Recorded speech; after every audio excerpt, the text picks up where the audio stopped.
the level of threat against the Jewish communities is Hamas style. The threat is not little squirmish stuff. The threat is killer.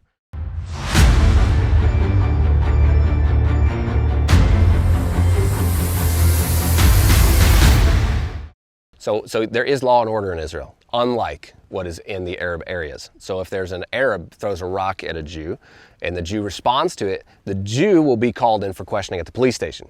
The Arab, there's no such a thing as that. There's no infrastructure within the Arab communities that will bring that Arab in for questioning. No, absolutely not. Matter of fact, that Arab will be paraded around the streets for successfully harming a Jew. That's the difference. There's law and order in Israel, and on the other side, there's absolutely none. There's 22 terrorist organizations operating around me and you right now. No police force is stopping them. America tends to think that the Palestinian Authority is being empowered to stop them. The Palestinian Authority is like a wolf guarding the sheep. They themselves also believe in the ideology of attacking and killing Jews. So for them to be the ones to stop or squelch this uprising that's happening now is absolutely false. They're not stopping it in any kind of shape or form of the matter. They're actually fueling it. There's not a lot of known what exactly is going on in Egypt, but I'll tell you what happens in every circumstance around it. The Arabs a Jewish car will be driving down the road and they'll throw rocks, just like happened to me 2 nights ago. They'll throw rocks at the Jewish cars. Legally here in Israel, if you're throwing rocks that's considered lethal.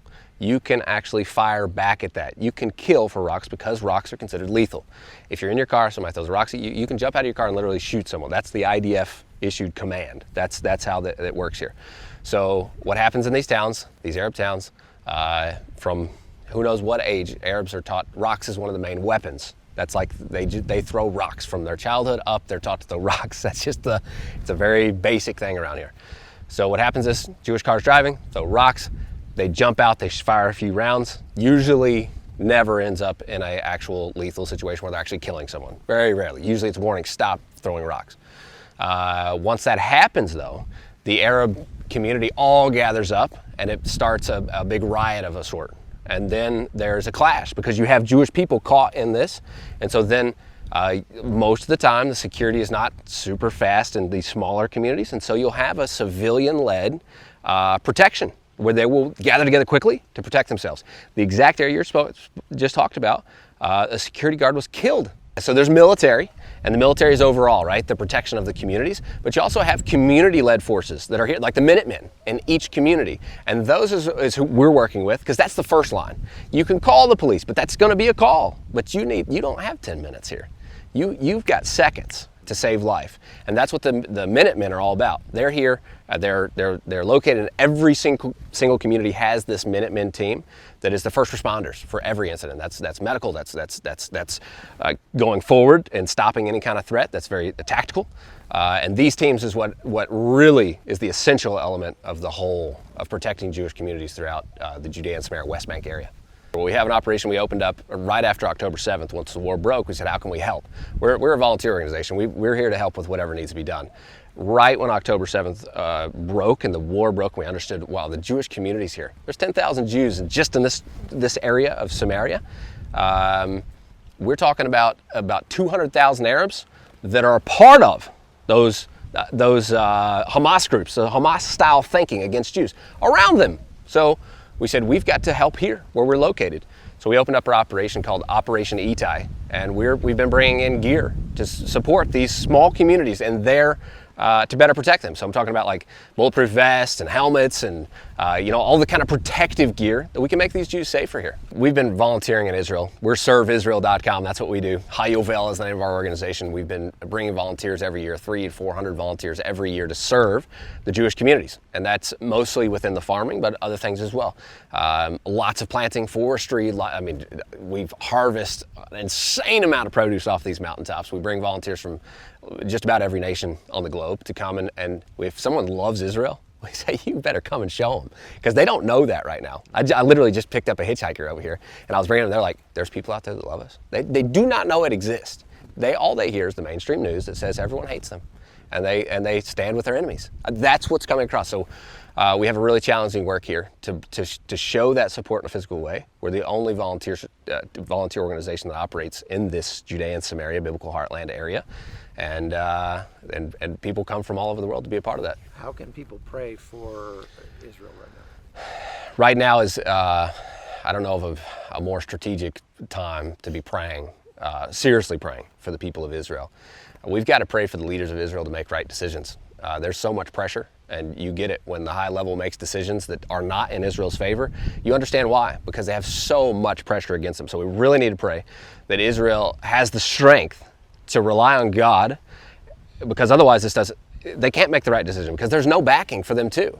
So they really, at this point, it's essential that they make the right decision and rely solely on the God of Israel, who we know, in the end, the God of Israel is their best backing. There ain't nothing like the God of Israel for the Jewish people, and they'll be protected and make the right decisions in the face of all the challenges that face Israel right now.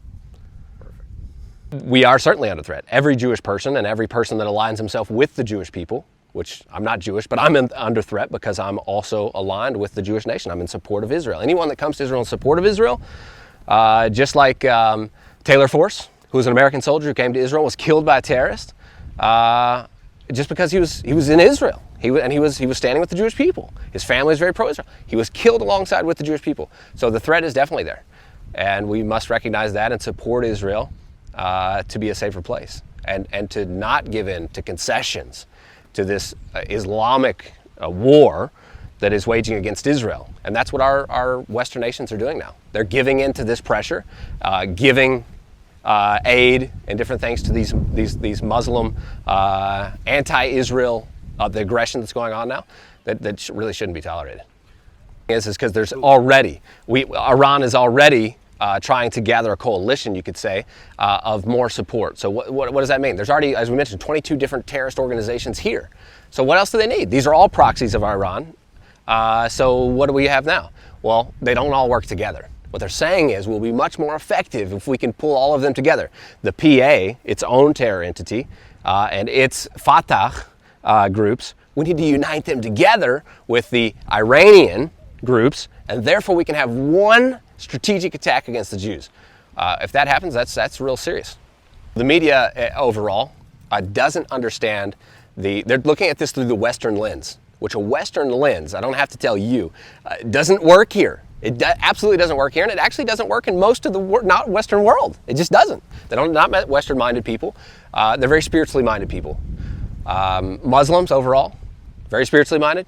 Jews, very spiritually minded. And when you don't recognize that, you fail. Peace talks, all these things that are going on right now, fail. If you don't realize what's at the basis, the basic bottom line is, it's about Jerusalem. It's about the Temple Mount even. It's about prayer. The Arabs want to take that. They want to win on that level. And as long as they're sitting on the Temple Mount, and Jews are not allowed to pray there, if you want to go all the way to the base level real quick, that's what this thing is all about. Once someone stands with the Jewish people to have religious freedom in their land, you've just won this war. I mean, it's not that complicated. It's very spiritual reality that the Muslim world knows. That's the language they speak. Well, I think that if anyone says that Jews living in Judea is illegal, you know that they're off somewhere, right? Automatically. You don't even have to be a Christian to say. I mean, Americans live in America, Chinese live in China. Well, Jews should have the right to live in Judea, of all places. Like really, like this is really insane. So that's at the basic level. Biden is saying that anything that gets in the way, and by the way, that's why he renamed this place West Bank. Don't call it Judea, because that shows an ancient connection to the Jews to this location. So rid of the historical significance, side with the Arabs on this point, and that's how you fuel this regime against Israel, and that it's very political. So that's what's happening on that leg, and demonizing the Jewish people of this area. These are the most biblical Jews in all of Israel. They're coming back to their homeland. They're very biblically minded. They're more than biblically minded. They're redemption minded. They're looking at this like God is bringing us back to this land, like in fulfillment of the promise. And these are the people that are really focusing in on that biblical, the biblical Jewish people of our time, the Maccabean kind of people of our time, that are recognizing the times and wanting to live in it. The Biden administration rejects all of that, saying that it's no longer the biblical heartland. Reject the Bible, reject the biblical Jew, and you belong in Tel Aviv, not Jerusalem. Right? That's literally what's going down on the bottom line. And in that, this whole thing is so much more religious than you know. It's all about the Arabs taking precedence in these biblical areas, and to the Arab, that's the win. Yeah, That's the win for them. that's right. That's right.